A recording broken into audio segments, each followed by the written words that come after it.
The Pythagorean theorem offers us a neat opportunity to apply our understanding of polynomial equations. Here we have a telephone pole that is identified as being x feet tall.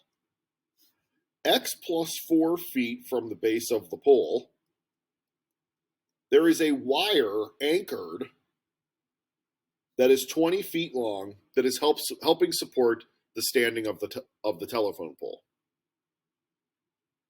If we're looking to identify x, we're really going to want to write an equation that relates the three sides of this triangle. The Pythagorean theorem, as I mentioned before, is an obvious candidate. If you recall from your work in previous courses, the Pythagorean theorem says that the square of the legs of the right triangle have a sum that is equal to the square of the hypotenuse of the right triangle. X plus 4 and x are going to be our legs, and 20 is going to be our hypotenuse. Squaring A, we have x plus 4 squared. Squaring B, we have x squared. And squaring C, we have 20 squared. We're going to want to set this equal to 0 and factor it, but you'll notice that we have two loose terms. So in order to get everyone together, we're going to have to multiply out that first binomial square and be able to combine all of the like terms. X squared plus 8x plus 16 plus the next x squared is equal to 400. That's just 20 squared. We'll combine together the x squareds and get 2x squared. We have an 8x. And then we're going to subtract the 400 from the 16 and get minus 384. We now have a polynomial that's set equal to 0. We look first for our greatest common factor, and in this case our greatest common factor is 2. That might just make it a little bit easier for us to factor. We divide all the terms by 2 and rewrite the inside trinomial as x squared plus 4x minus 192. We're looking for two numbers that multiply together to make negative 192 and add together to make positive 4. Those numbers are 16 and negative 12. So those are the numbers that we will use to factor, 16 and negative 12. Clearly, this is not going to give us a factor.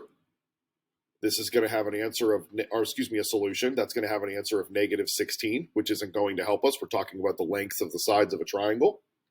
But over here, if x minus 12 is equal to 0, then I know that I have a side length of 12. That means that this side will be 12, this side will be 16, and of course we have the 20 there.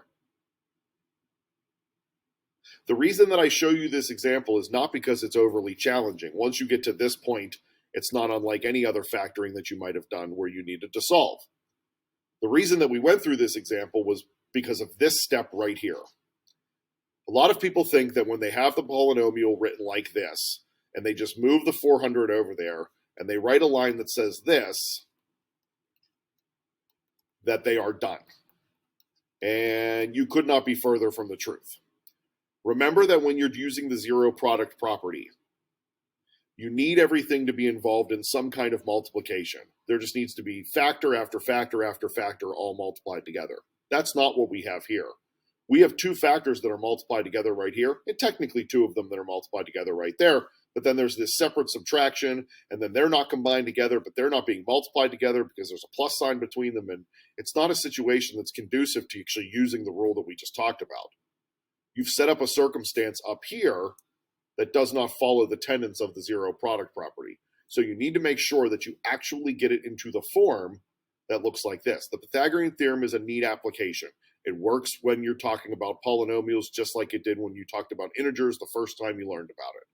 But you need to make sure that you don't forget all of the other things we've discussed with polynomial equations, specifically needing them to equal 0 and then needing to factor.